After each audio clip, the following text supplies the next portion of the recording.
Vamos a comenzar. Y quiero empezar contándoles que esta mesa tuvo lugar otro día. La celebramos el lunes por la noche, tuvimos una reunión muy intensa, nos quedamos hasta tardísimo discutiendo y ojalá hoy podamos reproducir parte de esa conversación, discusión, acuerdos, desacuerdos en torno a este tema que yo creo que hoy pues todos tenemos muchas expectativas. Yo querría comenzar poniendo un poco el foco en algo que salió en una de las mesas de ayer. Creo que Roberto Igarza fue, si me equivoco me disculpan, pero citó en la mesa en la que participó y luego ahí hubo una discusión, una conversación, destacando la idea de la lectura como una práctica social en transición. Yo creo que lo que hoy vamos a ver aquí o vamos a discutir aquí tiene que ver, bueno, con el impacto, la intersección, qué pasa cuando aparecen las tecnologías digitales en esta práctica social en transición, qué transformaciones, qué sucede. Y cuando pensamos en la mesa, pensamos que lo mejor era integrar a este diálogo, a esta conversación, personas con trayectorias, proyectos, líneas de investigación muy distintas, proceden de ámbitos muy distintos, porque probablemente en la diversidad y en ese amplio abanico de preguntas es donde está el foco fundamental de este tema que tenemos hoy aquí en discusión. Nos acompaña Inés Dussel. Inés es profesora e investigadora del Departamento de Investigaciones Educativas del CIMBESTAV. Es un centro de referencia para todos nosotros y sobre todo, bueno, a quienes hemos seguido a Emilia Ferreiro. Sé que ella no está en el equipo de Emilia, pero el CIMBESTAV ha sido un espacio de referencia. Lucas Ramada. Después explicaré un poco más despacio su línea, pero él es el creador de Esto no va de libros, que es el primer canal de divulgación sobre ficción digital infantil en Instagram, en español. José Miguel Tomasena está allí, es investigador universitario, actualmente es mexicano, actualmente está en la Universidad Pompeu Fabra liderando una investigación sobre el fenómeno booktuber. Hoy entre nuestras asistentes tenemos a una booktuber, está en nuestro público. Y Marcos García, que es el director artístico de un laboratorio ciudadano, Medialab Prado, en Madrid. Es un proyecto cultural interesantísimo que invito también a nuestros invitados, a los participantes en este evento a conocer. Lleva unos años ahí. Y si les parece, vamos a empezar inicialmente a entrar un poquito, a grandes rasgos, en cuáles son las líneas de trabajo, cuáles son las preguntas que hay detrás de las trayectorias de estos 4 grandes especialistas, de estas 4 grandes profesionales. Y vamos a empezar por Inés Dussel. Bueno, Inés es, como he dicho, es investigadora, está en el CIMBESTAV, es doctora en educación en la Universidad de Wisconsin, Madison. Ha trabajado durante muchos años en investigación educativa. Dirigió también durante años el área de educación de Flaxo Argentina. Flaxo es una institución de referencia para todos nosotros. Has trabajado en políticas y pedagogías de la imagen y en la educación. Y lo que me parece también muy interesante de Inés es que no solamente se ha vinculado al mundo de la investigación, que obviamente es una referencia, sino que además ha producido materiales de muy diversa naturaleza. Te has implicado en proyectos de creación de videojuegos, de documentales educativos, de cortos animados, de programas de televisión infantiles, es decir, tiene también esa vinculación con algunos de los recursos materiales que podemos ver. Creaste hace un tiempo Tramas, Educación, Imágenes y Ciudadanía, que es una red sudamericana de alfabetización en medios e imágenes, y has colaborado con muchísimas instituciones. Yo diría que en este momento Inés está en Berlín, o sea que la tenemos por todo el mundo. Bueno, Inés, un poco tu trayectoria, tu investigación, ¿qué cambia en las prácticas lectoras cuando cambia el soporte? ¿Cuáles son los efectos de esas transformaciones? ¿Cuál nos puedes contar? Bueno, primero yo diría, creo que cuando nos aproximamos a esto hay que tratar de evitar tanto el discurso del pánico moral, que está muy de moda, digamos, y entre los educadores siempre hay una tendencia a la nostalgia, sobre todo en las escuelas, no tanto en los educadores populares, y esta idea de, bueno, todo va a ser para peor, los niños ya no leen, ¿no? Se acabó la cultura, viene la nueva Edad Media, etcétera. Y también yo creo que hay que evitar el discurso de la celebración, de que todo lo bueno es todo lo nuevo es bueno, y ahora sí por fin se democratiza la cultura y ahora sí por fin dejamos estas viejas autoridades de lado, y será, no sé, el reino de la armonía. Me parece a mí que hay que tratar de ubicarse, no sé si es un justo medio, a mí no me gusta Aristóteles, pero sí hay que tratar de pensar, y esto es parte de lo que conversábamos, con mayor distancia y con mayor criticidad qué es lo que está sucediendo. ¿Qué cambia cuando cambia el soporte? Hay cosas que cambian, hay cosas que no cambian tanto. Uno podría decir leer es poner signos en relación, leer es construir sentidos, eso sigue pasando, es independiente de los soportes, pero es cierto que los soportes, sus lenguajes, ¿no? Las interacciones que proponen son distintas, ¿no? Y yo creo que ahí hay muchos aspectos para pensar. Un elemento que a mí me interesa puntualizar es que son transformaciones que no empiezan ahora, no empiezan con Internet. Yo vengo leyendo mucho, precisamente en Berlín, las teorías alemanas de los medios, no sé, de Walter Benjamin, y uno podría irse más y más atrás, por supuesto. Y bueno, y hay cambios que tuvieron que ver con la relación con la temporalidad, con la fotografía, con el cine, con el aquí y el ahora, que se transformaron ya hace más de 100 años, 150 o quizás un poco más, y que empezaron a implicar que la cultura circulara independientemente quizás de las personas que lo portaban, ¿no? Y esto fue, y creo que la escuela en eso contribuyó muchísimo. Y la escuela hoy parece vieja y sin embargo, en muchos sentidos, la escuela moderna, la escuela es una institución que uno puede rastrear hasta los fenicios y muchas otras culturas, pero la escuela moderna es efectivamente contemporánea de estas transformaciones de la reproductibilidad de la cultura, de formas más, si se quiere, mecánicas, estandarizadas, masivas de la cultura. Ahora bien, yo digo, ¿no? Hay estos cambios. ¿Qué es lo que está pasando hoy con los dispositivos o las plataformas? Aquí mis compañeros de mesa pueden hablar probablemente mucho mejor que yo de algunos de estos cambios, pero yo diría, bueno, hay lecturas más efímeras, hay lecturas más desorganizadas, más fragmentarias, ¿no? Hay además una organización que no tiene que ver con formas institucionalizadas de producción de la verdad, sino con la popularidad, lo que los especialistas llaman el algoritmo de la popularidad. Entonces, bueno, cómo se organiza, por ejemplo, Google, ¿no? Y yo creo que ahí Google es un ejemplo muy interesante para pensar una gigantesca sala de lectura, ya no en formato libro, hay algo ahí que está, como se dice en inglés, unbounded, ¿no? Ya perdió el lazo que tenía, por ejemplo, en el libro. Y de nuevo aquí hay gente que lo viene de, no sé, hay un suizo a principios del 1900 que decía que el libro es una estructura muy autoritaria, hay que partirlo en pedazos y armar tarjetas, ¿no?, de información. Vannevar Bush, bueno, hay mucha gente que estuvo pensando y trabajando en esta dirección de la fragmentación y eso tenía que ver con un impulso democrático. Bueno, precisamente el libro me propone una estructura cerrada, un relato de principio a fin. ¿Qué pasa si yo propongo otras entradas, ¿no?, y otras organizaciones? La biblioteca me propone un orden de ese archivo. Bueno, ¿qué pasa si yo propongo una clasificación distinta, un recorrido distinto? Esto aparentemente Google lo permite, pero no es tan cierto. ¿Por qué? Porque hay un algoritmo de búsqueda muy opaco, digámoslo, y esto creo que es un punto en el cual la escuela tendría que intervenir mucho más. Algunos dicen que el algoritmo de Google ya supera las 400 páginas, por supuesto que lo conoce muy poca gente, ¿no?, cómo se organiza. Y en ese sentido uno podría decir, bueno, ahí se están produciendo nuevas operaciones de lectura que no tienen ya que ver con, por ejemplo, algunas cuestiones que era la pregunta por la verdad, y la verdad no me refiero a la verdad revelada, una verdad como acuerdo provisorio sobre el significado entre una cierta comunidad, sino más lo que es popular, ¿no? Entonces, bueno, Google prioriza esto que es popular, ¿no?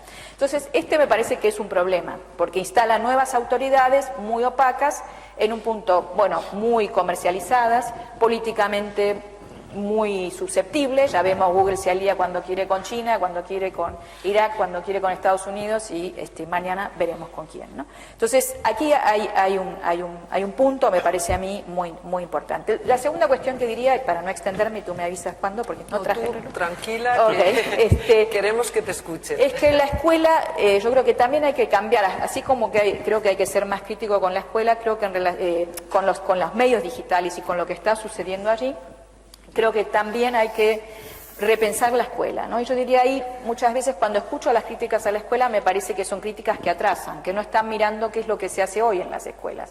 Las políticas de formación lectora en la escuela cambiaron hace varias décadas. No digo que sean homogéneas, no digo que sean, yo creo que además ahí hay que pensar el cambio educativo y el cambio social, nunca va todo al mismo ritmo, hay elementos más dinámicos, o áreas más dinámicas y otras menos. No está instalado el monoteísmo del libro, como hace quizás 40 años. Claramente hay enfoques mucho más pragmáticos, más antropológicos.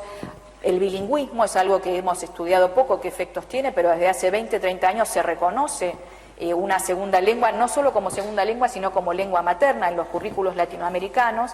Bueno, estos son cambios importantes, no es la misma escuela que criticábamos en los años 60, es otra cosa. Y muchas veces yo creo, en relación a estas nuevas autoridades, llamémosla mal y pronto del mercado, de las grandes corporaciones tecnológicas, la escuela tiene una posibilidad de introducir otras conversaciones, otras autoridades, un tiempo, ¿no?, de trabajo que yo creo que es muy interesante, ¿no? Entonces diría, bueno, ¿no?, como también algo que ayer decía Roberto, nos quedamos con varias cuestiones de las que planteaste, yo también, este cambio en los vínculos entre escritura y lectura, ¿no? Yo creo que, por ejemplo, en la didáctica escolar de las lenguas se prioriza hoy mucho la producción de textos, ¿no? Y por lo menos en mis observaciones, en escuelas, sobre todo argentinas, en menor medida mexicanas, hay un énfasis muy fuerte en la expresividad, ¿no?, en la productividad, en la creación, y se está relegando un poco el contacto asiduo con los textos o un tipo de trabajo con los textos que implique, por ejemplo, trabajar la dificultad, ¿no? Bueno, es como más, me gusta, no estamos como las operaciones más rápidas que priorizan las plataformas, bueno, me gusta, lo comparto, ¿no?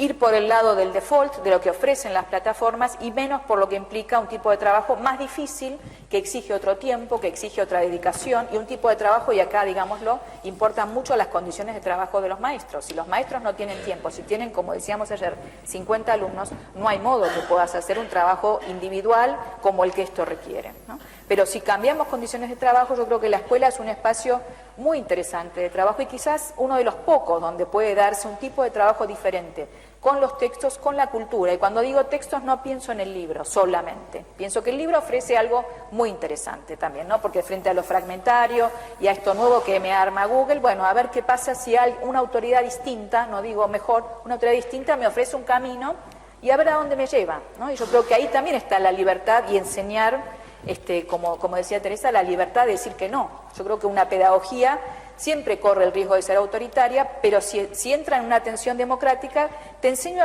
yo te ofrezco esto, está la disponibilidad, ¿no? Te ofrezco, te pongo a esta disposición y te dejo decir que no, pero si no te ofrezco nada, ese camino probablemente no ocurra, ¿no? Entonces, quiero cerrar con una idea de, bueno, con esto que también, con lo que decía María Emilia, bueno, este ramo de abrazos para curar al mundo.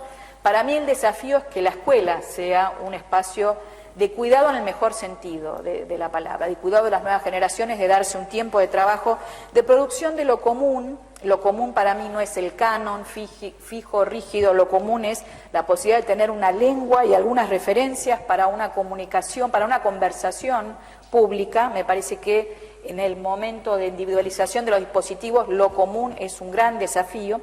Y por otro lado también yo diría una ampliación y enriquecimiento de los lenguajes, ¿no? Y ahí yo insisto en algo que suena muy de modé, pero bueno, la disciplina, la disciplinarización del pensamiento no es toda mala. Tiene una parte que es también decir, bueno, hay modos específicos, no sé, en historia, yo trabajo ciencias sociales.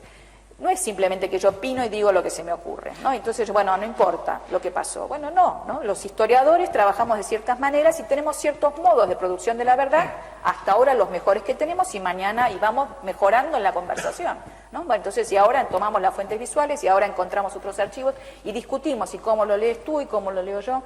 pero sin ese modo institucionalizado, y no institucionalizado no es la Iglesia sacrosanta, es una forma colectiva sometida a ciertas reglas públicas de discusión y de debate más democráticas, ¿no? Yo creo que esto, en ese sentido, la disciplinarización yo trataría de que no se pierda del todo, ¿no? Creo que tiene que convivir con otras formas, tiene que haber proyectos, tiene que haber pensar problemas, pero también tiene que haber momentos en que el ser humano pase por una experiencia de aproximación más sistemática, formas de producir conocimiento, formas de producir saberes, ¿no? Entonces, bueno, cierro con esto, me parece que no hay que abandonar la escuela, que la escuela es un espacio interesante y con una potencialidad democrática muy importante para nuestras sociedades, en este contexto sobre todo.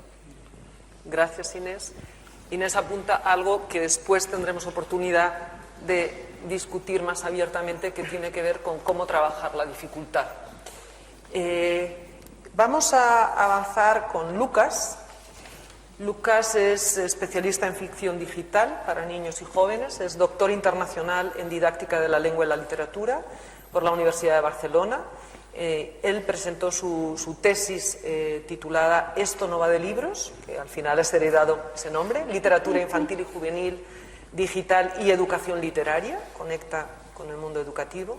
Es miembro de la Red Nórdica de Literatura Electrónica Infantil, además es miembro de Gretel, un querido grupo de investigación por parte de muchas de las personas que estamos aquí. Es el grupo de investigación de literatura infantil y juvenil y educación literaria de la Universidad Autónoma, y además eres coordinador de la sección de recomendados digitales dentro de la web de Gretel.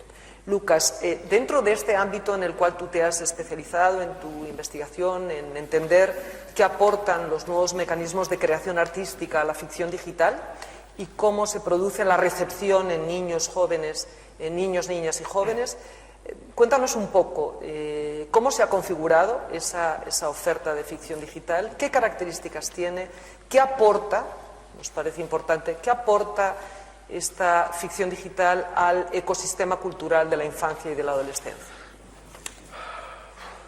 Quizás la primera parte es como la más fácil de responder, aporta lo que todo buen texto tiene para aportar, ¿no? Si empezamos como a intentar deconstruir, no deconstruir, sino aceptar como la pluralidad de la textura. Ayer María Teresa Ndureto decía algo como que la insistencia o la persistencia en buscar la homogeneidad en la cuestión de la mediación literaria y en la construcción de sentido, etcétera, y de las identidades, y quizás en la percepción que tenemos en torno al texto también hay una persistencia en homogeneizarlo en torno a la palabra escrita, ¿no? O la palabra oral o la palabra en general, y sería un buen momento, más que nada porque el contexto contemporáneo igual nos está diciendo a gritos que lo hagamos, empezar a deconstruir un poquitín o aceptar, ¿no?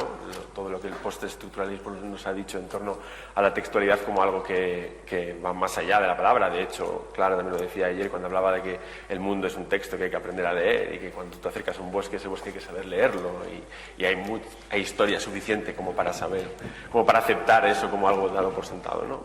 Yo tengo como la enorme suerte y condena a la vez de tener la soledad y la perspectiva del corredor de fondo, por así decirlo, ¿no? De tener que haber entrado a meterle mano a un tema que realmente no se está trabajando mucho, pero encima he tenido la suerte de hacerlo desde una tradición del estudio de eso, ¿no? De la estética de los textos, de cómo los textos comunican, de cómo nos hablan, de una tradición como muy potente, desde Teresa Colomer, la directora del grupo de investigación donde yo trabajo, María Cecilia, que también está por aquí, Silva Díaz, después Celia, que también está por aquí, cada una estudiando diferentes aspectos de lo que sería el ecosistema cultural de la infancia con diferentes especificidades, y yo heredé eso, ese enorme privilegio, porque desde el privilegio hay que aceptarlo y trabajar desde él, no negarlo, y continuar en algo que después de 600 páginas de tesis ni siquiera sé si existe realmente, que es, la tesis se llama Esto no va de libros, y yo pretendía como intentar describir qué es eso de la literatura electrónica, ¿no? Que es la literatura digital infantil y juvenil,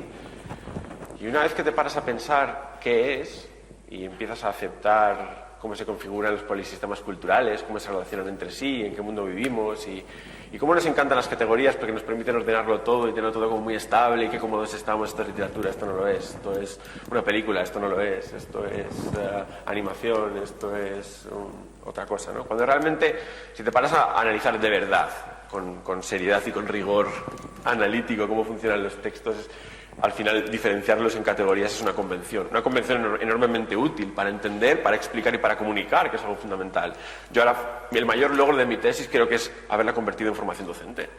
Y la idea de comunicar a las mediadoras de lectura que realmente en ocasiones la palabra literatura es un prisma, es una mirada que nosotros volcamos sobre los textos, una especie de bagaje competencial, interpretativo, de prácticas, de usos que nosotros volcamos sobre los textos para construir sentido. Ayer María Emilia decía que la lectura al final debe ser algo así como construir sentido, que si no hay construcción de sentido simplemente un texto es algo que está ya abandonado, ¿no? Y entonces esa idea de la literatura como una serie de, como un prisma, como una mirada que le damos, puede que sí esté ahí, pero en el texto en sí yo no sé si siquiera si existe la literatura digital infantil. Porque si tú la desglosas, ese texto multimedia que tiende una mano participativa al lectojugador, que es no lineal porque se estructura de una manera tradicionalmente diferente al discurso oral o a la estructura férrea del libro, bueno, eso en la calle tiene otro nombre y es un videojuego. Realmente, ¿no? Lo que pasa es que el videojuego asusta, ¿no? Y es muy interesante también cómo las palabras asustan y generan como actitudes, ¿no? Y en cambio, si yo digo voy a hablar de videojuegos, unos perfiles se abren, otros se cierran. Si yo digo voy a hablar de cultura videolúdica, como que simplemente por el hecho de cambiar videojuego por cultura videolúdica, los que se cierran se abren, los que se abren se cierran, ¿no? Entonces, decidí empezar a hablar de ficción digital infantil y juvenil porque me parece como un término paraguas que me permite hablar de los textos sin tener que preocuparme por los marbetes, por las etiquetas. Y eso me llevó también a pensar en otra parte del triángulo de la didáctica literaria, que es la de el lector o la lectora. Y hace poco salió una estadística. Retomo el tema de, cuando hablo de ficción digital, hablo de sea lo que sea eso, que es la literatura digital infantil y juvenil, pero voy a también hablar de videojuegos. Y es curioso para un filólogo hispánico que la primera vez que entra a la Biblioteca Nacional sea para hablar de videojuegos. Es como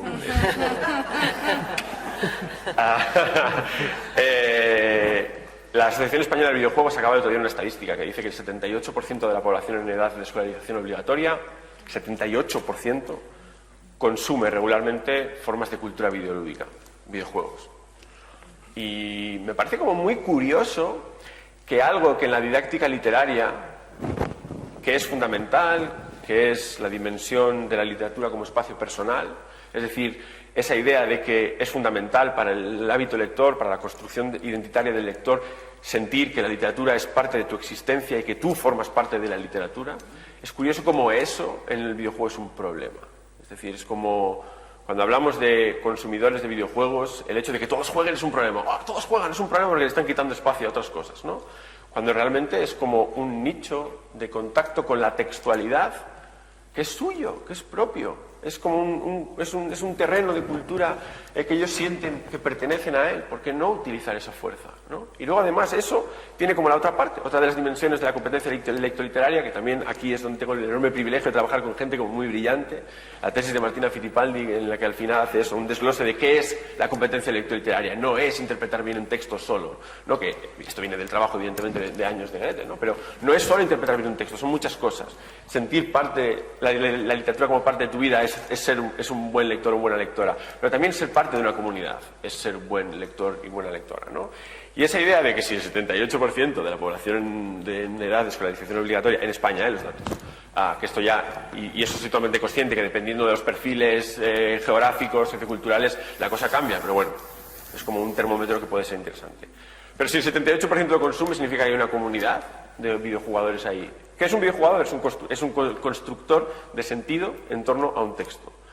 ¿Y por qué es un problema eso? Bueno, el problema de todo eso es la otra parte del triángulo de la didáctica. Tenemos los textos, tenemos los jugadores y los lectores y tenemos la parte de la formación. Es que no hay, que no existe la mediación institucional. No existe de ninguna manera. El 78% de la población infantil y juvenil consume un tipo de obras, y aquí la palabra consume está perfectamente elegida, consume un tipo de obras para las que no hay ningún tipo de medidas institucionales de abordaje pedagógico, de mediación, de provocación y de sugestión para pluralizar los horizontes de contacto con ese tipo de textos. ¿Qué pasa? Pues ese islote del que yo hablaba en el texto del MOOC, que colgábamos el otro día. Ellos viven como una especie de isla del Señor de las Moscas, como en contacto autónomo, autogestionado, pero porque no hay ningún adulto ahí que esté presente. Pero ¿es verdad eso? No, no lo es, porque si hay un adulto, porque están las empresas. Y al final, cuando tú haces una formación, a mí me gusta además cuando puedo y cuando me dejan y voy a un centro a hacer formación, no, me gusta no solamente hacerlo con las criaturas, no solamente con los docentes, sino también con las familias, ¿no? Y las familias se preguntan, ¿qué hago para que deje de jugar al Fortnite? Y claro, ahí está el poder de la comunidad de retroalimentarse, pero con una mano, que son las grandes corporaciones, que te dicen, juega esto porque esto es a lo que tienes que jugar. Y eso ocurre porque las criaturas no tienen un horizonte de conocimiento de la pluralidad que el medio digital tiene para ofrecer para su contacto con la estética específica. Al final me decías, ¿qué tiene para ofrecer el medio digital? Pues buena textualidad, buenos textos, tienen capacidad de sugestión poética, lírica, narrativa, simbólica, lo tiene todo porque es un texto al final. Se trata simplemente de entender su retórica, su poética, pero la tiene igual que todos los medios, igual que todo ejercicio de creación textual tiene la capacidad de comunicar y de conectar con eso que es el universal humano y que tanto nos encanta a todos, ¿no? Pero si no hay posibilidad de acceder a esa pluralidad, tenemos un problema. Y aquí es donde viene la otra cuestión, la cuestión de no basta simplemente la pasión, porque a ellos les encanta el Fortnite. Pero hay un problema enorme cuando un lector o un jugador se pone delante de un texto que le habla en un lenguaje que él no es capaz de entender. Y es como que no construye sentido en torno a él. Entonces, si no hay mediación institucional, si la escuela como institución no capacita al intérprete en este tipo de textos, van a seguir jugando a lo único que saben jugar, porque esos juegos están pensados para que no haga falta progresar como intérprete en esas obras, ¿no? Estamos ahora mismo en un proyecto de investigación que lo que hace es entender qué pasa cuando propones obras de ficción digital que se alejan un poquitín de lo que el mercado tiene para ofrecer. Pues que ellos hacen con el texto lo que les da la gana, porque ellos, es un juego, yo sé esto. Pero no descodifican realmente lo que esas obras tienen para comunicarles, ¿no?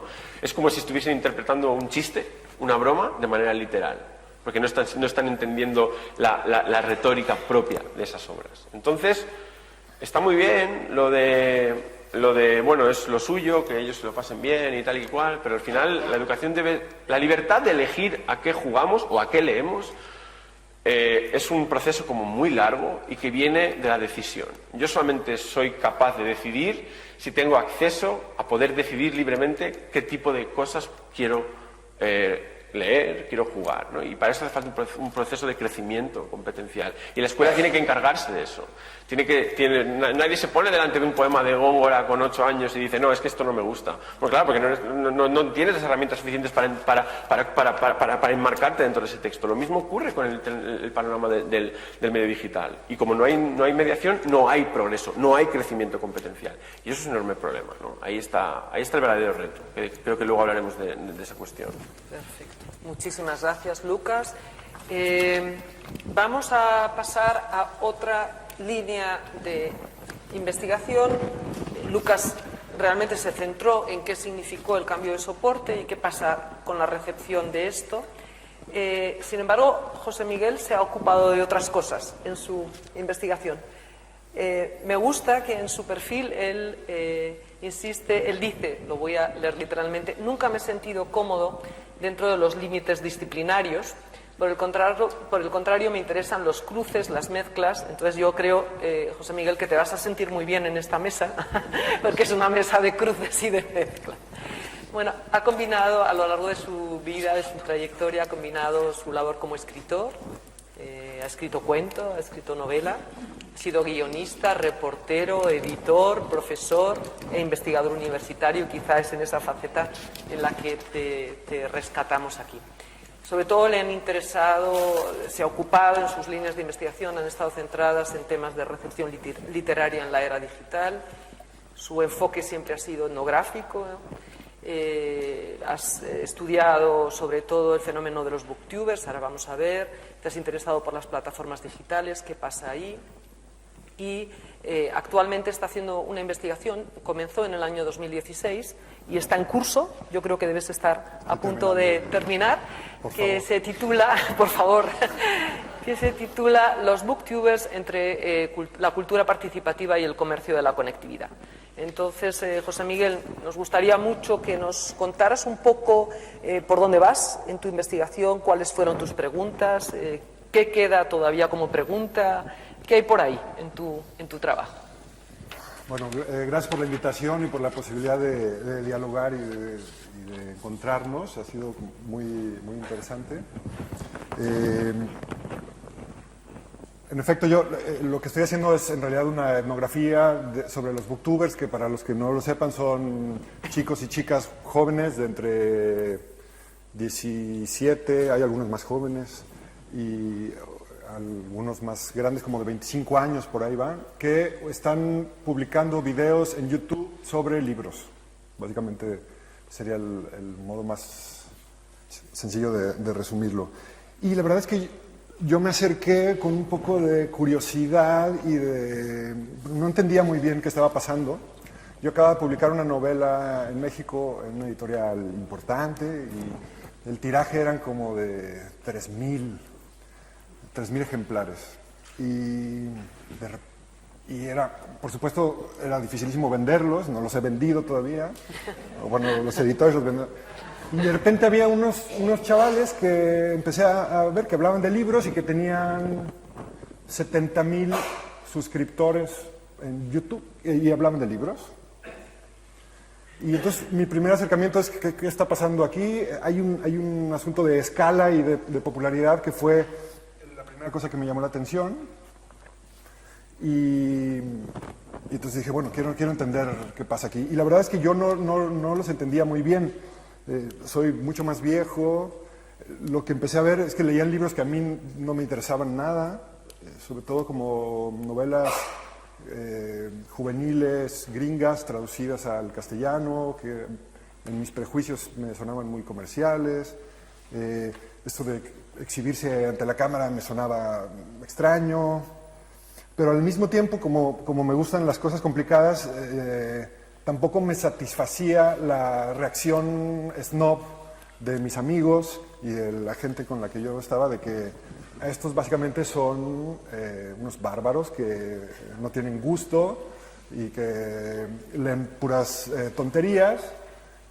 Y dije, no, aquí tiene que haber algo. Entonces, pues, me metí de cabeza, hice una etnografía, abrí un canal, mi propio canal de Booktube, me convertí en booktuber, empecé a publicar mis propios videos. Algunos tratan sobre mis lecturas, otros tratan sobre las cosas que iba viendo yo en mi trabajo de campo. Fui interactuando con ellos, los entrevisté, fui a sus encuentros, fui a las ferias del libro y he estado metido ahí. Y conforme ha pasado el tiempo he ido descubriendo que estaba totalmente equivocado, que no leen, que es falso que lean puras cosas que no me gustan a mí, que hay una diversidad enorme de canales y que hay una serie de conflictos y de situaciones que coexisten ahí, ¿no? Y básicamente lo que más me he encontrado se parece a lo que ayer se compartía en varias mesas, que es, hay una experiencia emocional de acercamiento a los libros y hay una construcción de una identidad, de una subjetividad alrededor de soy lector, me gusta leer, y eso es súper valioso en el contexto como más amplio.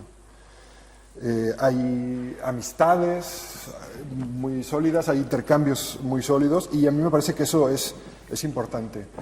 Y una de las cosas más importantes es que esto lo han hecho ellos sin pedirnos permiso a nosotros, al margen de nuestras instituciones, a pesar de que los esnobeemos y los critiquemos y los buleemos porque leen cosas que no nos gustan, y ahí están, persisten, al margen también de las propias plataformas, porque en la lógica de Google no planeó que unos chavales usaran YouTube para hablar de libros. Eso no estaba diseñado. Nadie, sin embargo, lo hicieron y se lo apropiaron. Y lo han hecho ellos. Y a mí eso me ha maravillado.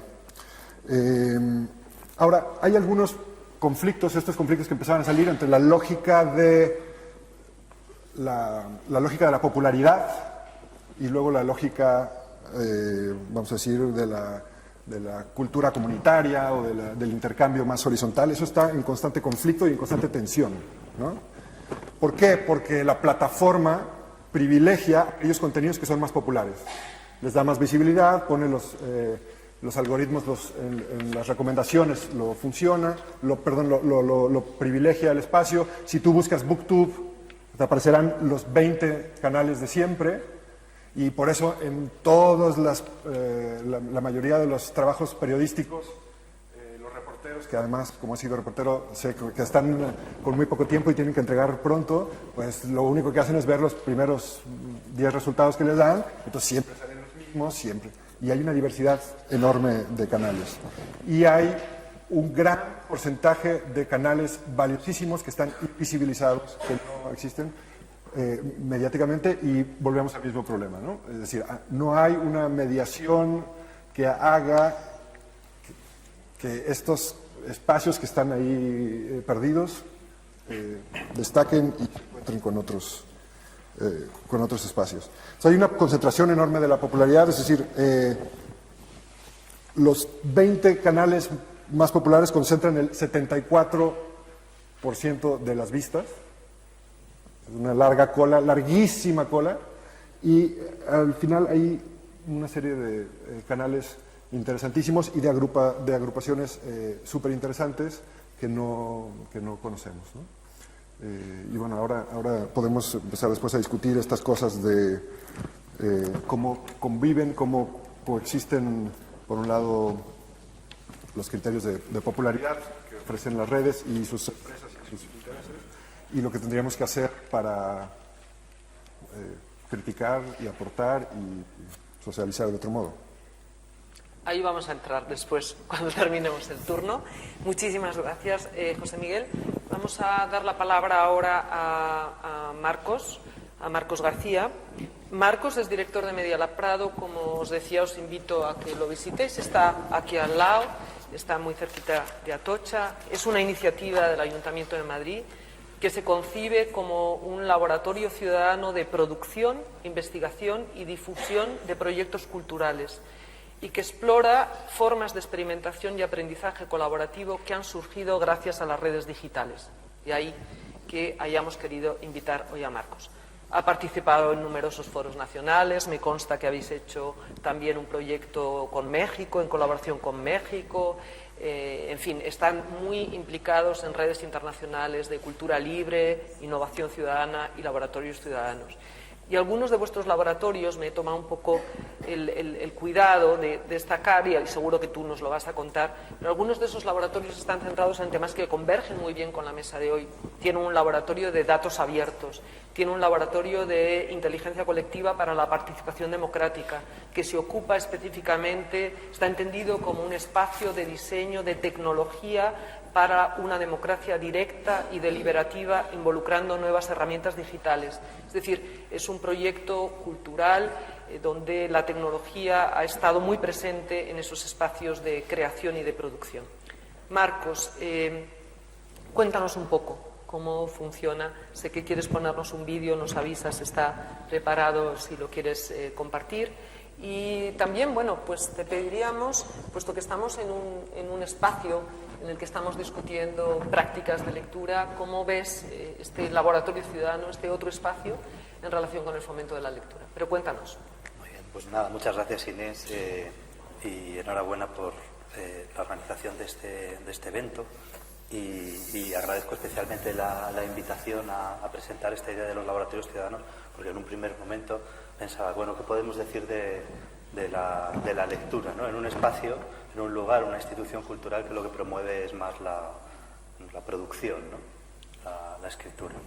Y entonces, bueno, tú me recordaste una idea que es la que quiero desarrollar aquí, que es la relación entre experimentar con otros, el hacer, y también cómo eso nos puede llevar a la lectura, o viceversa, cómo la lectura nos puede llevar a entornos de socialización y de producción. Sí, la idea del laboratorio ciudadano trataría, yo creo, de ser una respuesta precisamente a los cambios, o algunos de los cambios que yo creo que produjo o que está produciendo la irrupción de Internet, ¿no? Y de la cultura digital. Y esos cambios, desde mi punto de vista, tendrían que ver sobre todo con dos ideas. Una es cómo generar entornos en los que los usuarios, los ciudadanos, pueden participar de una manera activa en la coproducción de lo que allí se haga. Y otra tiene que ver también con cómo la red, y por lo menos en sus primeros momentos, ofrecía una promesa también de conexión entre mundos, entre lo diferente, ¿no? No tanto de hacer desaparecer los campos de conocimiento, las disciplinas, sino de funcionar como un buen interfaz para conectar, ¿no? Mundos cómo se pueden ensamblar distintas formas de conocimiento, de disciplina. Entonces, esas dos cualidades que podríamos darle a la red. Luego veremos que Internet y que la web ha evolucionado de muchas maneras y que no siempre ha sido así, ¿no? Que esa promesa de espacio de conexión al final también nos ha llevado a generar esos espacios muy homogéneos en los que nos relacionamos con los que son muy similares a nosotros. Pero bueno, ¿cómo trasladar esa promesa y esas lógicas también a las organizaciones, a las instituciones culturales que hemos heredado, que en gran medida se han organizado por disciplinas y sobre todo con un modelo orientado sobre todo a la transmisión, no tanto a generar plataformas, infraestructuras para la autoorganización y la coproducción de saberes o de experimentos o de lo que queramos. Entonces yo he traído 3-4 ejemplos de proyectos que se hacen en Medialab Prado, que están muy relacionados con la cultura escrita. Esto ya es la segunda vez que me pasa, que voy a un foro, estoy pensando, me invitaron hace 2 meses en Santander a repensar el futuro del audiovisual, y digo, no sé qué puedo decir de esto, ¿no? Y entonces llevé ejemplos muy relacionados con el audiovisual, y luego los especialistas en el audiovisual, nadie habló del audiovisual como solemos entenderlo, ¿no? Eran podcasts de audio, relatos transmedia, el audiovisual quedaba muy alejado. Y entonces hoy nos ha pasado lo mismo, al final hemos acabado hablando de videojuegos, que casi es donde más ejemplos podría yo ofrecer. Pero bueno, ya que los tengo, de alguna manera esto es un ejemplo como del nuevo desorden de lo digital, ¿no? De que todo se vuelve un poco misceláneo y que en realidad las maneras de organización tradicionales y los modelos institucionales correspondientes se vuelven insuficientes o tienen que de alguna manera, digamos, ampliar sus modos de hacer, ¿no? Desde un punto de vista como temático, disciplinar y de orientación. Bueno, pues los ejemplos que he traído, de hecho, el primero era un libro que se llama 2 Bits, se subtitula La trascendencia cultural del software libre.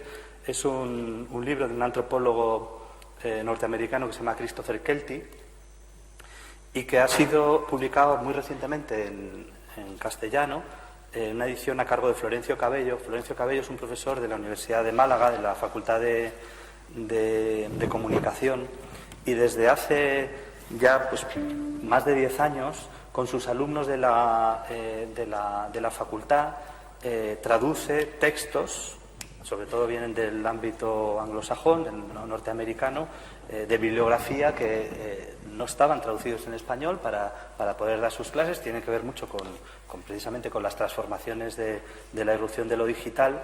Y entonces, bueno, ese grupo de trabajo acabó formando parte, ese proyecto acabó formando parte también de Medialab Prado, abriendo este proceso de traducción colaborativa de textos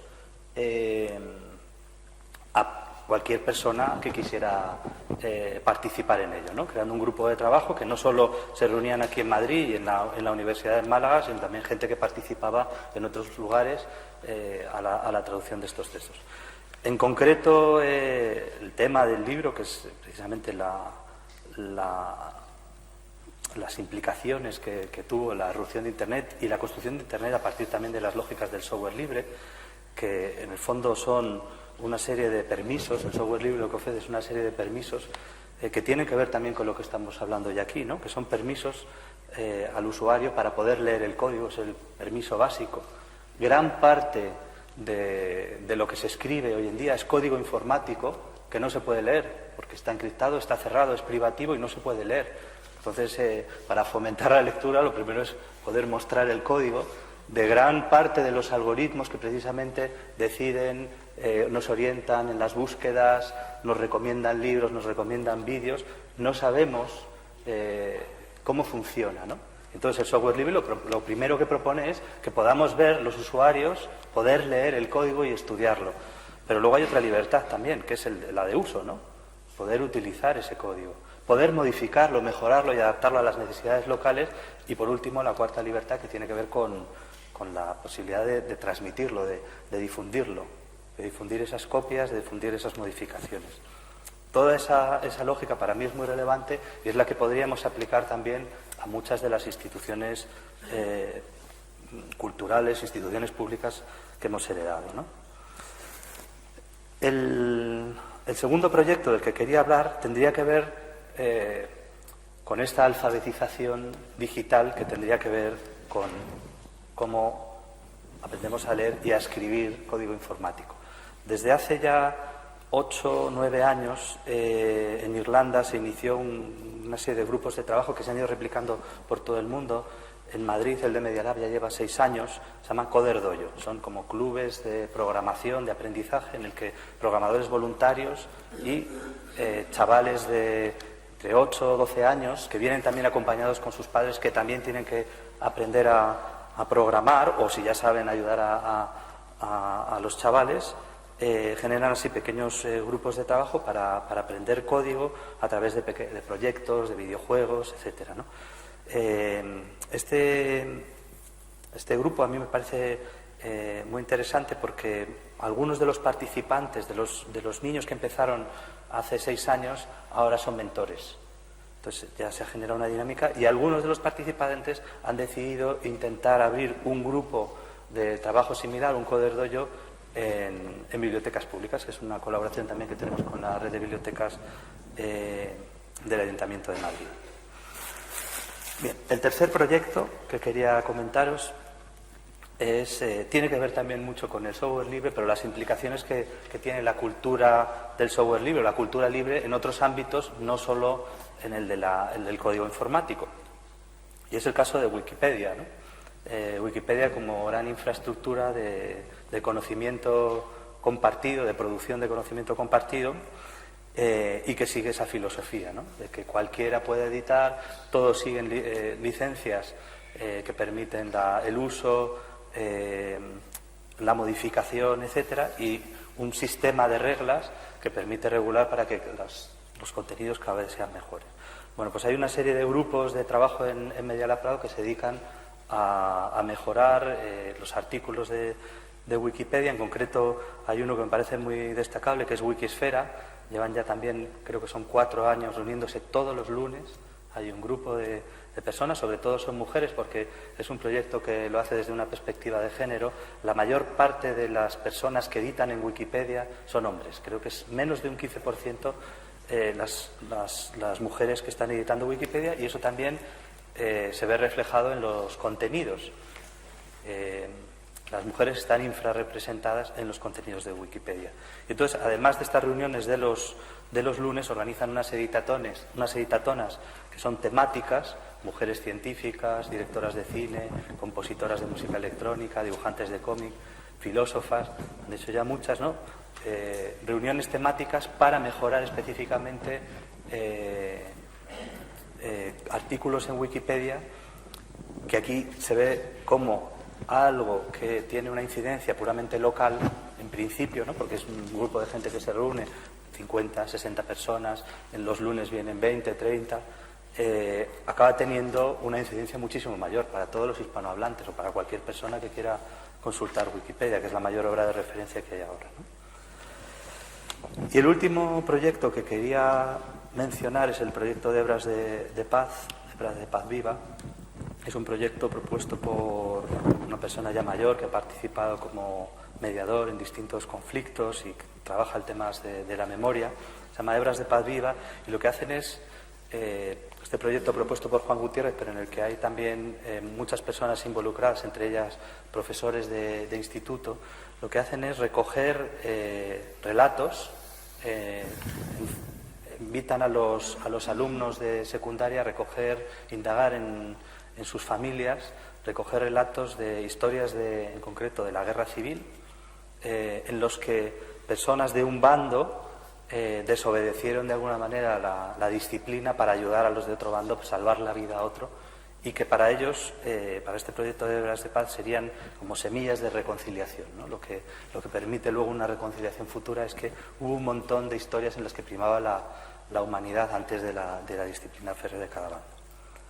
Esto, por supuesto, estos relatos los van recogiendo en una web y ya no solo lo han hecho en institutos de Madrid, sino que han replicado el proyecto en otros lugares del mundo.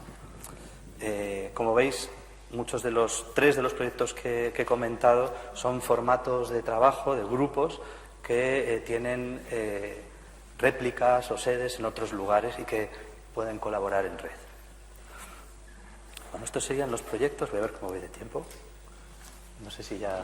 Si te parece, podemos dar paso un poco al Vale. diálogo, o si quieres Vale, rematar con esto un poco, me parecería. Voy a simplemente para terminar, voy a hablar de cuáles serían los modos de hacer del laboratorio ciudadano, o sea, cómo hacer posible que estas comunidades emerjan, porque en general no suelen suceder de manera espontánea, algunas veces sí, pero podemos facilitar desde las instituciones públicas infraestructuras que proporcionen un lugar, tiempo, facilitación para que este tipo de comunidades sean posibles. Por un lado, a través de un sistema de convocatorias abiertas, que normalmente es en 2 fases, una convocatoria a proyectos, a ideas, para proponer un proyecto, que luego se abre en una segunda convocatoria para que se sumen colaboradores.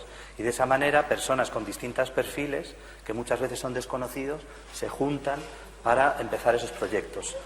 ¿Cómo lo hacen normalmente? En talleres de prototipado colaborativo, donde se juntan muchos de esos grupos que también construyen un ambiente que es muy estimulante, ¿no? y se ponen a hacer los proyectos. Hay un tercer modo de hacer que para mí es clave y que tiene que ver con la cultura escrita, que es la documentación. En el caso de Wikipedia, lo que hacen ya directamente es subir a la web y ahí no hace falta documentar mucho más. Pero en otros proyectos lo que funciona o lo que permite que los proyectos se puedan replicar es una buena documentación y una explicación para que eso se pueda replicar en otros lugares. Y por último, la idea de la mediación, como modo de hacer, que nosotros lo utilizamos yo creo que en un sentido distinto, porque no sería tanto el mediador como el que conecta a un potencial lector con un bien cultural o con un libro, sino el que articula, el que genera un contexto donde esas comunidades son posibles y sobre todo hacen posible lo que solo en un primer momento se presenta como abierto, ¿no? Sería toda aquella operación que permite que cualquiera realmente pueda desarrollar sus capacidades y se sienta invitado a participar en procesos de ese tipo. Eso tampoco es automático, ¿no? El grupo de Wikisfera es abierto, todos los lunes puede venir, pero mucha gente dice, uy, yo no sé qué es eso de Wikipedia, yo no sé qué puedo aportar, etcétera. Entonces, si hay mediación, o sea, esa invitación activa a participar, es mucho más fácil, ¿no?, abrir canales para que esa colaboración sea efectiva. Bueno, muy bien, Marcos, muchísimas gracias. Yo ahora os hago una doble invitación. Una primera es reaccionar a los proyectos y sobre todo a las ideas que hay detrás de cada uno de estos 4 proyectos que hemos compartido. Esta sería una primera invitación, pero yo creo que sí hay un tema que ha formado parte también de nuestra discusión en estas 48 horas que hemos estado juntos, que tiene que ver justo con el último punto que cita Marcos y que habéis citado todos en vuestras intervenciones, que tiene que ver con la mediación. Es decir, qué pasa en este nuevo desorden digital, cómo trabajar con esa dificultad, cómo, como dice Inés en alguno de sus trabajos, cómo realmente son importantes acciones específicas desde la mediación para que el enriquecimiento cultural se produzca, tenga lugar. O también citaba Lucas esa idea de este islote autogestionado, bueno, ¿qué pasa, no? O sea, cómo, quién, cómo, cuándo, dónde se produce esa mediación, qué importancia, cuáles son las condiciones para realizarla. Entonces os invito un poco a que hablemos, a que reaccionemos un poco libremente, no sé quién quiere empezar. No sé si quiere empezar Inés. Bueno, puedo empezar. Bueno, para mí no creo que sea la única, pero es una mediadora importante la escuela, ¿no? Y yo creo que ahí hay que hacer mucho más trabajo desde las escuelas, por un lado con los docentes, pero también reconociendo que la escuela es una institución que tiene múltiples dimensiones, ¿no? En la cual hay una dimensión que es la pedagógica didáctica y hay muchas otras dimensiones, que no sé, por ejemplo, la del cuidado, la de circular la palabra, la de los espacios, lo afectivo, que también son importantes, ¿no? Entonces, en ese sentido, me parece a mí que hay que trabajar en todos estos aspectos, ¿no? Hay un montón de actores en la escuela. Por supuesto, aquí queda muy en claro el lugar de los bibliotecarios, y en mis investigaciones es algo que, por lo menos en Argentina, se reconoce muchísimo, el lugar de los bibliotecarios escolares, porque además, tengo que decirlo, han habido políticas estatales de trabajo, de formar redes de bibliotecarios escolares, de generar, no sé, plataformas de conversación, seminarios nacionales, materiales específicos, y bueno, y todo esto, aún con recursos que van y vienen, creo que ha generado por lo menos mucha más claridad pedagógica respecto a lo que puede hacer la biblioteca y lo que debe hacer la biblioteca en la escuela, ¿no? También de trabajo con los padres, no sé, me parece ahí que hay muchísimos aspectos para trabajar con la escuela como institución. Pero por otro lado diría, bueno, en el ámbito más específico de la formación docente, yo creo que en general hasta ahora lo que veo es mucha confusión, y quizás es parte de este nuevo desorden, pero mucha confusión en los discursos didácticos, ¿no? De qué tenemos que hacer ahí. Y parte, me hago cargo, tiene que ver con lo que hemos hecho los propios educadores o aquellos que formamos parte, diría Bernstein, un sociólogo de la educación, de la producción de un discurso pedagógico didáctico. Que muchas veces decimos, no, bueno, yo no puedo darte recetas, ¿no? Entonces yo te doy algunas ideas y criterios y tú haz lo que quieras, y muchas veces es lo que pueden, ¿no? Lo que quieras y lo que puedas, y eso sabemos que muchas veces está atravesado por relaciones de enorme desigualdad en la formación, desigualdad en las condiciones de trabajo, ¿no? Entonces, bueno, esto que no se acompaña, ¿no?, en una operacionalización, no quiere decir dar recetas, sino quiere decir estar más cerca cuando aparecen las dificultades. Yo quiero tener una autoridad más democrática. ¿Qué quiere decir esto? ¿No? ¿Cómo se hace? Y esta famosa pregunta, el lunes a la mañana, ¿qué hago? No, yo no puedo decirte eso. Bueno, creo que eso no corresponde, ¿no? No puedo decirte, pero puedo estar ahí contigo y pensarlo, o quizás no el lunes a la mañana, pero el viernes a la tarde nos juntamos, y todos los viernes a la tarde nos juntamos y pensamos algo de lo que se produjo, y no desde un lugar de que yo sé más que el que está ahí, sino de que podemos pensar juntos, y de que así a mí también y a todos nos hace bien pensar juntos algunos de estos desafíos. Entonces, creo que la formación tiene que bajar mucho más al territorio, tiene que pensar mucho más en la complejidad de lo que implica. Creo que hay que probar algunas ideas, o sea, para mí, por ejemplo, yo estoy trabajando más en enseñanza de las ciencias sociales. Bueno, ¿qué significa hoy usar Google como una gigantesca biblioteca, ¿no? Y bueno, probar más específicamente algunos criterios. Creo que no estamos como hace 10 años, sabemos un poco más, podemos saber que hay algunas líneas de indagación que son más fértiles y otras que definitivamente te empantanan o te llevan a la reproducción, al corte y pegue de la manera más mecánica, estandarizada, que no van a ningún lado. Bueno, creo que ahí podemos apoyar muchísimo más. Y un ámbito que me interesa mucho, en el que trabajé mucho en la pedagogía de las imágenes, es el uso de los videos, ¿no? Entonces, también ahí yo creo que y hay algo que dice mi colega Emilia Ferreiro, que me parece muy importante. Ella trabajó con el tema de producción de textos y dice, bueno, hay que acostumbrarse a trabajar con los textos como borradores. Bueno, uno hace una versión, como hacen los escritores, como hacemos los escritores de todo tipo, y después la corrige, la revisa y la corrige. Y lo malo es que la escuela muchas veces toma única versión, ¿no? Me entregas, y con los videos todavía más que con los textos escritos, ¿no? Hagan un video de, no sé, la independencia. Entonces hacen un video, qué bonito, qué animado, qué creativo, te pongo un 10. Y la verdad es que el video uno lo mira un poco más con cuidado, es malo técnicamente, es muy malo historiográficamente, y uno dice, ¿qué aprendieron de nuevo? No tiene ningún atravesamiento por ningún texto. O sea, si uno piensa, bueno, empezaban acá, o sea, ¿avanzaron un poco? No avanzaron nada en esa producción de video. Entonces, yo lo que diría no es no lo hagas, es que esto tienes que darte más tiempo, esta que sea la primera versión, luego trabaja una segunda versión, pero bueno, como maestra tengo que estar ahí diciendo, bueno, trabajemos una segunda versión, trabajemos una tercera versión, tengo que tener criterios para intervenir, sabiendo que además los medios movilizan algo que decía José Miguel, que me parece muy interesante, esa dimensión identitaria que es central para el conocimiento. Si uno no se apropia del conocimiento, no pasa nada. Bueno, aprobará la escuela, pero la relación con el conocimiento, con el saber, quedó en el mismo lugar, estancado y paralizado, ¿no? Bueno, aprendí de memoria, repetí, me saqué un 10, pero no aprendí nada. Esto ya pasaba, ahora puede seguir pasando, y no porque hagan un video la cuestión se resuelve, ¿no? Entonces, creo que ahí hay muchos espacios de intervención y de trabajo en la escuela para que ese uso que se está haciendo de los medios digitales y esas posibilidades expresivas y creativas sean más ricas. El riesgo creo que es de un gran empobrecimiento, porque si no hacemos nada, va a ser más o menos lo mismo que con las malas preguntas sobre los libros de texto o el mal trabajo con la literatura, que creía que leer era responder en qué año nació el autor, cuáles son los personajes principales, la clasificación famosa, a qué género, qué tipo de texto es, qué tipo de género, y ya resolvimos el problema de la lectura, que sabemos que no solo no se resolvía, sino que era un obstáculo enorme para una mejor relación con el lenguaje, ¿no? Entonces, creo que eso que sabemos, por ejemplo, en la didáctica de la literatura, hay que ponerlo a trabajar en los nuevos medios y estar ahí con los maestros en el día a día, porque creo que es difícil, ¿no? Y creo que en unas nuevas economías de la atención, en la que todo el tiempo te están estimulando mucho, sostener el trabajo es desafiante. Entonces, bueno, hay que estar ahí con ellos y, bueno, aprendiendo todos, ¿no? A mí me gusta mucho una idea que ha dicho Marcos, entender la mediación como una invitación a un espacio y que en ese espacio ocurran cosas. Y si yo lo traduzco a mi lógica, a la lógica de la manera que yo hago mediación, cuando hago mediación con mediadoras, porque al final todos somos partes del ecosistema mediador, da igual en qué lugar estás, si no lo entiendes de esa manera horizontal en el que el flujo de conocimiento en cierta manera funciona de esa manera, ¿no?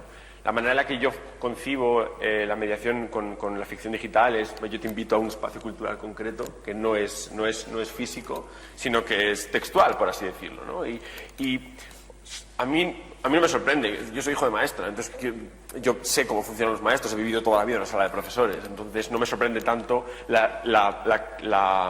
la valentía en muchísimas ocasiones de acercarse a lo nuevo e intentar aceptarlo, ¿no? No me hace falta decir la frase de digo juego con la gravedad con que lo dicen los niños delante de las mediadoras, porque ellas ya lo saben y te lo traducen, que es una frase de Cortázar, ellas traducen y dicen digo juegos con la urgencia con que te lo digo como mediadora, ¿no? Porque ellas son muy conscientes de la problemática inmediata que hay en torno a todo esto.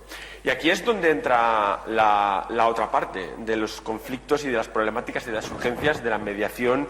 Y me centro en la institucional actual, que es la de, si no me equivoco era Chambers quien decía que un mediador debería tener 500 lecturas. Y todos sabemos que no es así, que igual algunos tenemos esas 500 lecturas de literatura infantil y juvenil suficientes como para poder hacer un itinerario, bla, bla, bla, bla, tener la soltura de... Pero la realidad es como que las mediadoras, pues a lo mejor ni siquiera tienen tiempo para tener esas 500 lecturas, porque para leer 500 obras hace falta que te... Perdón. Más despacio. No.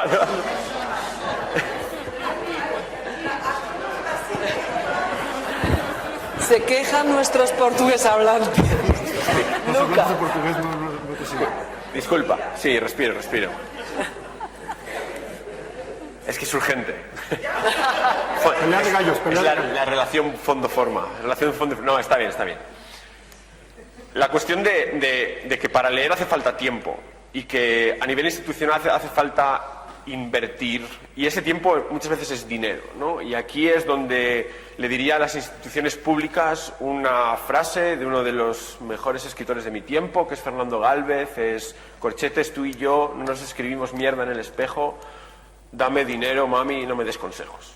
Hay un punto en el que hace falta invertir para que las cosas ocurran y hace falta formación pública del personal docente de las instituciones educativas. Y eso requiere dinero, requiere presupuesto. Entonces no puedes pretender que el colectivo mediador de cualquier país se ponga a la altura en ficción digital cuando ni siquiera está a la altura en lecturas de la literatura tradicional, si no le destinas espacios, tiempos y recursos para que eso ocurra. Es imposible, no se pueden hacer las cosas a presupuesto cero, ¿no? Entonces hay un punto en el que no sé hasta qué punto es justo criticar que el personal docente no esté a la altura de unas circunstancias en el que ni siquiera las instituciones están a la altura de ello, ¿no? Entonces realmente hace falta llamar la atención al respecto, de que hace falta inversión en formación permanente, porque claro, si tenemos gente que tiene 30 años de carrera en su futuro y no se va a invertir en su formación para que se sientan cómodas en contextos de urgencia mediadora, contextos que de nuevo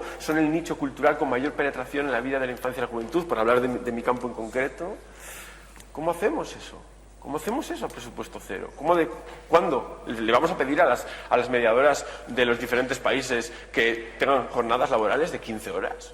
A mí no me parece justo eso. 15 horas diarias, no me parece justo. Hay que entender que eso es inversión también y que hay que generar espacios de crecimiento en ese sentido, ¿no? José Miguel. O Marcos. Te aplaudo.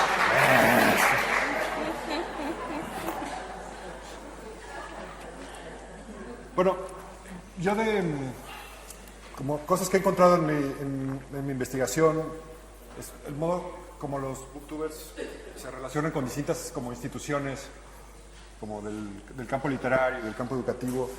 Hay cosas que yo creo que tendríamos que aprender desde otros espacios, ¿no? Respecto a la escuela, ¿no? Por ejemplo, creo que una de las grandes tentaciones es como introducir al aula, por ejemplo, videos, pero sin cambiar la lógica educativa, ¿no? Entonces, en lugar de que los booktubers se quejan en general de que el modo como enseñan en las clases de lengua y literatura es absolutamente aburrido, que se privilegia la obligación, que se privilegia como tienes que leer estas obras y luego tienes que llenar unas fichas, ¿no? ¿De qué época es? ¿A qué corriente artística pertenece?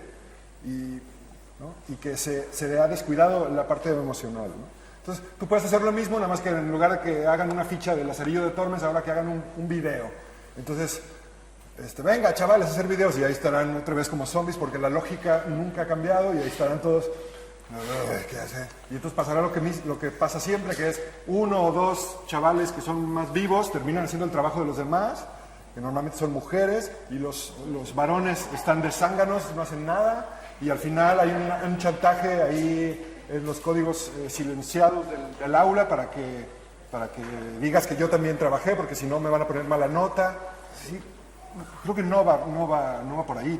Y yo creo que lo que hay que hacer es escuchar, entender, romper como estas ideas preconcebidas. Ayer en la cena salía chavales que hacen peleas de gallos en rap y que tienen una capacidad asombrosa por verbalizar y por memorizar y por improvisar. Y eso la escuela tradicional no lo considera competencias de lectoescritura. ¿Cómo no va a ser eso? Pero no, porque ¿no? Y son buenísimos para jugar, o probablemente juegan, tienen un canal y son game players, pero pues no, o hackean y saben hackear un móvil y saben aplicar, descargar apps piratas y resolverte muchas, pero la escuela eso no está en su horizonte, que muchos de estos chicos tienen ya estas cosas y de que nuestro trabajo sería incorporarlos y cambiar las lógicas para que unos aprendan de otros, ¿no? En el proyecto de Transliteracy mi grupo de investigación en la Pompeu Fabra se trabajó en 9 países por identificar cuáles son estas competencias que tienen los chicos, y hay muchas desigualdades, pero hay cosas que están ahí y el reto es cómo integrar eso al sistema educativo, ¿no? Luego, desde las editoriales, bueno, en concreto con los booktubers hay la clara tentación de colonizar su espacio y de convertirlos en meros voceadores de las novedades editoriales.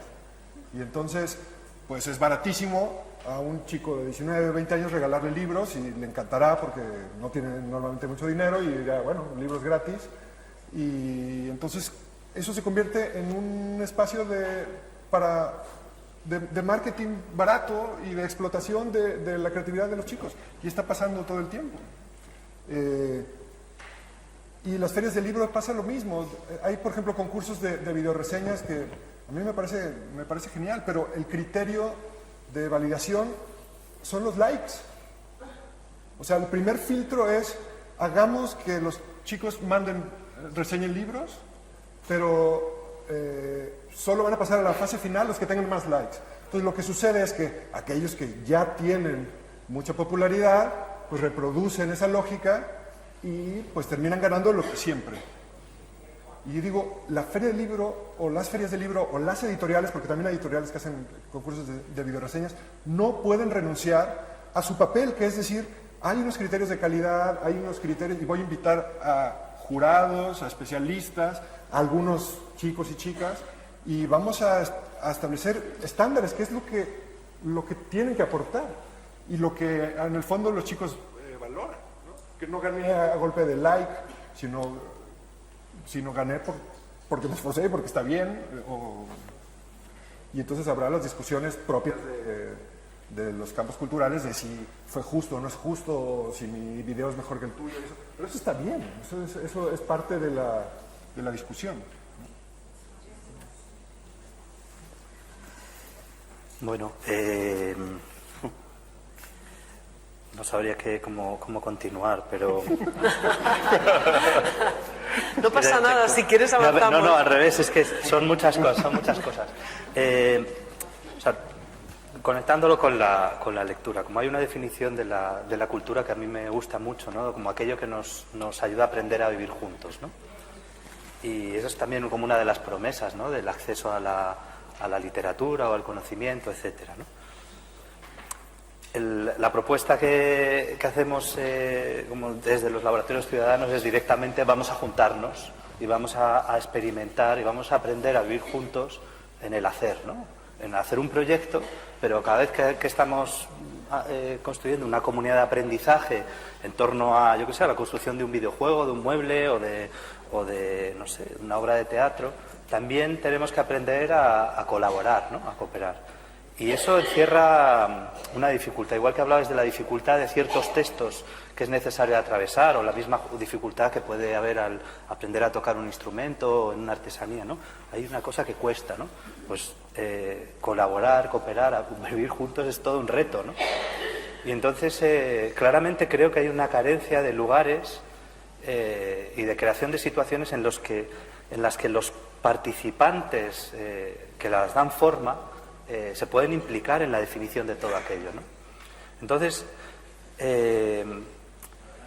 pensando en la apuesta, es decir, ¿cómo podemos hacer en la escuela hay que formar al docente, hay que incorporar las peleas de gallo? Porque claro, yo lo pienso y digo, bueno, si se formaliza como una asignatura, ¿no? YouTube, asignatura. No.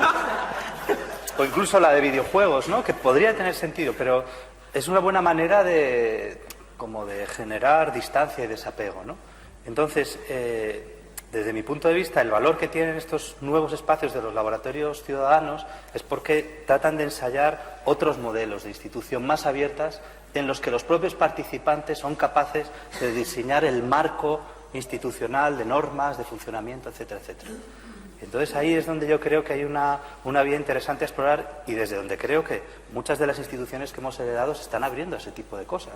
O sea, la biblioteca ya no es solo un lugar de acceso a la lectura, nunca lo fue, ¿no? Es espacio de socialización, pero le ponemos más el acento en esa dimensión de espacio de producción de comunidad, de espacio de producción de conocimiento. Y así todos, ¿no? Así todas las instituciones que hemos heredado. Yo le quiero preguntar a Inés si estos marcos más abiertos que plantea estos marcos más abiertos donde hay coproducción, donde hay colaboración, donde hay co-construcción, si verdaderamente en la escuela no es viable y no se ha hecho algo en esta dirección. Yo creo que sí, que hay bastante experiencia en ese trabajo. Yo pensaba no solamente en las escuelas, donde uno podría decir, bueno, las instituciones aisladas lo están haciendo. Escuelas, bibliotecas, o sea, incluyo en tu reflexión. Sí. No, sí, yo creo que hay experiencias muy interesantes, pero también en este momento hay discusiones curriculares muy interesantes a nivel del país. Por supuesto, el currículum es un marco orientativo que no regula y depende mucho en cada país, a veces regula mucho, a veces no regula nada, porque depende qué relación tienen con esa letra, ¿no? Pero yo estuve estudiando ahora cómo se está planteando la introducción de las tecnologías. Y, por ejemplo, bueno, en los países anglosajones hay una tradición muy interesante y ahí lo vinculo con lo de Marcos, bueno, ¿enseñamos YouTube o no? Y yo digo, sí, ¿por qué no? Pero la materia no es YouTube, ¿no? Sino la materia puede ser historia de los medios, o medios, alfabetización en medios, sociología, cultura, no sé, ¿no? Pero así como en cierto momento, no sé, vuelvo a la enseñanza de la historia, se pensó desde una perspectiva del Estado Nacional y una historia nacional, hoy me parece que es imprescindible para una formación ciudadana saber que vivimos en un mundo mediatizado, que los medios son actores muy importantes, que tienen una historia, que no empiezan hoy, y me parece que además los actuales están muy interesados en borrar toda esa historia, bueno, como contar una serie más larga, y qué discusiones hubo, y qué ampliaciones democráticas, qué problemas. Me parece que eso es fundamental como parte de una cultura común, ¿no? Entonces yo diría, sí, tenemos que dar alfabetización en medios en las escuelas, probablemente como espacio curricular, y en todas las materias, por supuesto, pero como espacio curricular. Programación, me parece que, sin endiosarlo, me parece que es importante que eso sea menos opaco, que sepan que cuando están jugando un videojuego hay un algoritmo atrás, que sepan que cuando están haciendo una búsqueda en Google hay un algoritmo atrás. No van a necesariamente ser programadores, pero va a ser un poquito menos opaco. Me parece que ahí la escuela es muy importante. Y algo que está haciendo Francia, que también me gustó, es traer la historia del arte. Porque si vamos a trabajar mucho con lenguajes audiovisuales, me parece que hay que enriquecer esos lenguajes. Y que ese enriquecimiento puede ser, te enseño a hacer mejores videojuegos. Por ejemplo, Scratch, que es un software para diseñar videojuegos, se está usando mucho y es una comunidad muy interesante, y a los que les interese los invito, con sus limitaciones, por supuesto, pero creo que ahí hay algo, y lo están tomando maestros no especializados, ¿no? Lo están tomando maestros de escuela primaria, pero historia del arte también me parece muy importante para enriquecer el lenguaje y la experiencia de lo visual, ¿no? Entonces, ahí creo que la escuela puede ofrecer, y ya está ofreciendo. ¿Cómo lo está haciendo? Como puede, hay que poner más tiempo, más recursos, más formación, grupos más pequeños, espacios mejores, tecnologías mejores. Pero bueno, de nuevo, para mí el eje ahí no es un discurso contra la escuela, sino tratar de fortalecer y enriquecer la escuela, que es una institución, para mí, muy importante y muy interesante para producir algunos cambios.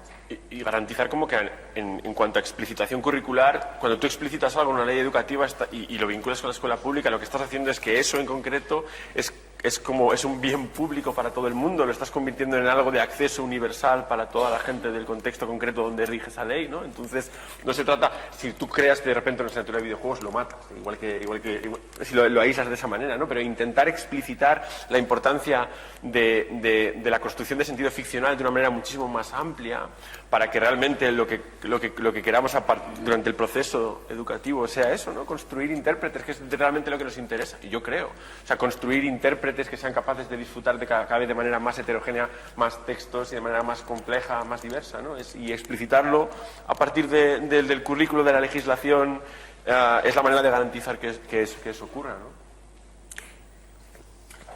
Yo lo que iba a decir, me parece evidente que la escuela es un lugar clave y que no podemos darnos el lujo de renunciar y decir, bueno, pues, porque es el garante del dique y el combate a la desigualdad, o sea, me parece evidente, pero la pregunta es qué modelo de escuela. Y a mí lo que me preocupa en estos temas es que el modelo que yo percibo y que es vertical y es bancario en términos de Freire, o sea, es transmisión y es el maestro, es el que sabe. Y entonces, por ejemplo, no se trata de enseñarle videojuegos, es que los maestros tienen que aprender de los chicos.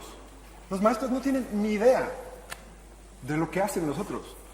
O sea, entonces no es yo te voy a enseñar, sino tú me vas a enseñar a mí y después yo te voy a enseñar a ti, porque yo también sé cosas que tú no sabes. Entonces, sí, pero el problema de poner como el centro el currículo y no los espacios es que pues los maestros saben cosas, pero los chicos, algunos chicos, porque no todos, ese es el otro gran mito, son nativos digitales, por lo tanto son buenísimos todos para, pues no, algunos que sí, otros que no, pero tenemos muchísimo que aprender de ellos. Ayer salía lo del rap, perdón que insista, pero fue una conversación ahí muy interesante, ¿no? salía que varios chicos adolescentes están clavadísimos en el rap, en la improvisación, en el patio se juntan y están todo el día ahí improvisando. Bueno, eso está ahí. Y los maestros muchas veces ni cuenta se dan. Y no digo que sea necesariamente su responsabilidad, simplemente están rebasados, están en otro... Pero no se dan cuenta de eso. Y no se dan cuenta de la oportunidad educativa que es eso, porque de ahí puedes trabajar, no sé, métrica de poesía clásica. O sea, a ver, vamos a descifrar cuál es la métrica de los versos que estás usando tú en esos rap, cómo estás usando las... Y a partir de ahí, cómo le damos la vuelta y cómo te enseño otras cosas. Pero no, o sea, el rollo es, ¿qué están haciendo esos? Oh, pues, están ahí con sus cascos y están ahí sus rollos y no, bueno, el asedio de Tormes y un cuadro, por favor, para mañana y dime, por favor, cuál es la gran influencia de... tenemos que cambiar la escuela. Por supuesto que no nos podemos dar el lujo de renunciar a la escuela porque evidentemente no. Marcos. Claro. Marcos, te pido brevedad porque sí quiero que cerremos todos en un turno. Pues nada, muy rápido es que desde luego no sería un discurso contra la escuela, sino de liberar un poco a la escuela de toda la presión de resolver el problema educativo y de generar otros espacios donde ensayar otras fórmulas, por ejemplo, de aprendizaje intergeneracional, de aprendizaje horizontal o de cambio de roles, que es difícil que se dé en la escuela cuando está todo ya muy estructurado, el aula, el patio, con su distancia, el programa académico con sus asignaturas, el profesor, el alumno. Entonces, por eso abrir otros espacios y pensar que la comunidad educativa no solo reside en el ámbito de la escuela, sino que debería ser toda la sociedad, ¿no? Entonces, ese es el tipo de experimentos que creo que se pueden hacer y, de hecho, aprovecho para invitaros a un campamento de aprendizaje intergeneracional, que tenemos una convocatoria precisamente porque necesitamos lugares donde aprender personas de distintas generaciones, ¿no? Bueno, yo en los últimos encuentros, congresos, seminarios en los que se habla de este tema, siempre se cita la palabra futuro. Bueno, ¿y qué pasa en el futuro, no? Entonces yo a nuestros 4 invitados no les voy a pedir ningún ejercicio adivinatorio. Cero, no me interesa. Pero sí me interesa que en un minuto cada uno nos contéis por dónde andan vuestras preguntas para vuestro futuro inmediato, desde vuestra línea de investigación, desde vuestro trabajo, desde vuestra trayectoria, qué os planteáis un poco, cuál es el foco, cuál pensáis que es el tema fuerte para cada uno de vosotros desde vuestras ópticas. Entonces voy a invitar primero a Marcos, que nos cuente. Vale. Bueno, yo creo que en una época... Tenemos un minuto, ¿eh, Marcos? Sí, no. Un minuto ya ha pasado, ¿no? No. Bueno, en una época en la que vemos como esta economía de la plataforma, donde hay grandes estructuras, Google, Facebook, Amazon, Globo, digamos que generan estándares, ¿no?, de cómo funciona el mundo y que lo condicionan mucho, podemos imaginar otro tipo de infraestructuras y de redes de colaboración, de laboratorios de barrio, de proyectos de barrio que pueden colaborar con culturas muy específicas, problemas muy específicos, pero que se pueden conectar en distintos lugares, un barrio de Medellín con un barrio de Madrid.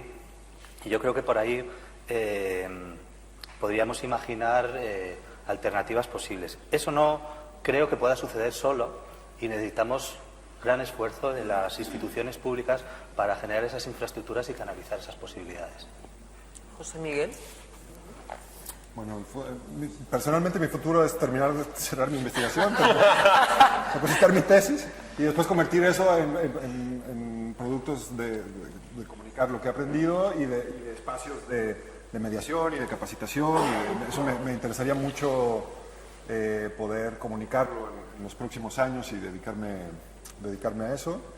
Y yo creo que el gran asunto que tenemos que entender es que la posición o las posibilidades de conexión entre lectores y de interconexión y de construcción de sentido entre países, entre géneros y entre muchas cosas, llegó y está aquí, se instaló y es parte de nuestro mundo.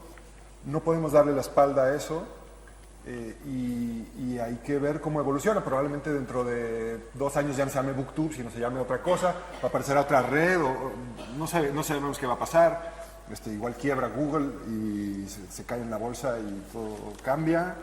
Todas estas cosas pueden pasar, pero ese espacio de mediatización en redes, yo creo que está aquí y tenemos que entenderlo porque es sumamente complejo. Lucas. Bueno, yo llamé a la tesis esto no va de libros porque realmente es una de las cosas fundamentales de la ficción digital y es que no va de libros. Es el contenedor textual es otro. Y una de las consecuencias de eso es la ruptura del circuito. El circuito que incluye la parte crítica, ¿no? Hablas con las mediadoras y no saben a dónde acudir. Hay una ruptura de los criterios de selección, de valoración, no tienen dónde acudir, no hay comunicación en ese sentido, no hay comunidad a la hora de yo delego mi responsabilidad inmediata de saber cómo elijo textos. En el aparato crítico, que para eso cada uno tiene un rol dentro de esta mediación colectiva, que es el circuito literario crítico, ¿no? Entonces, al destruirse el circuito, convierte esto en una guerrilla. Esto es una guerrilla y yo considero como mi labor importante dentro de esta guerrilla. Mi futuro inmediato es hacer comunidad. Yo voy a aceptar cualquier propuesta de formación en cualquier esquina, en cualquier sitio, y me da igual cuánta gente haya, si hay 1, si hay 3, si hay que hacer 7 horas en burra para llegar ahí. Creo que es importante como que cada uno asumamos las responsabilidades que tenemos dentro de la reconstrucción del circuito crítico en unas obras que realmente yo creo que estéticamente tienen mucho para aportar. Por lo tanto, mi futuro inmediato es ese, participar en la construcción colectiva de una comunidad crítica y es una guerrilla porque por lo que decía antes, porque no hay presupuesto, lo convierte en una cuestión horizontal de somos nosotras juntas quienes tenemos que reconstruir esto. Por lo tanto, ese es mi futuro inmediato, ¿no? Ser partícipe de la construcción de este circuito que nos permita poder tener discurso en torno a estas nuevas formas de ficción. Inés. Hay una investigadora holandesa que se llama José van Dijk, que ella habla de, la genialidad de Zuckerberg fue inventar este botón del me gusta que concita permite comodificar la adhesión emocional inmediata, ¿no? Volverla un clic y mercantilizarlo, etcétera. Y ella dice, pero no existe en Facebook ni en Twitter un botón que sea difícil pero importante, ¿no? Y para mí esta idea del botón del difícil pero importante es el botón de la escuela, ¿no?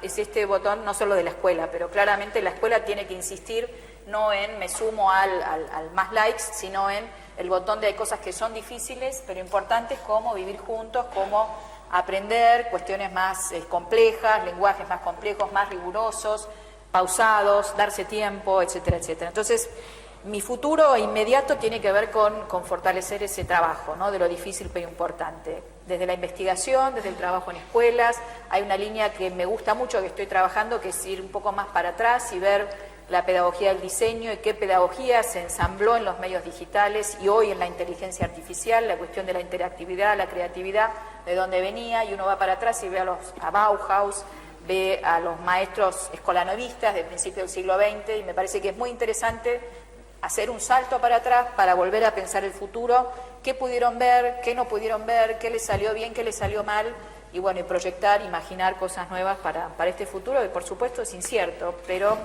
también por eso creo que es apasionante, ¿no?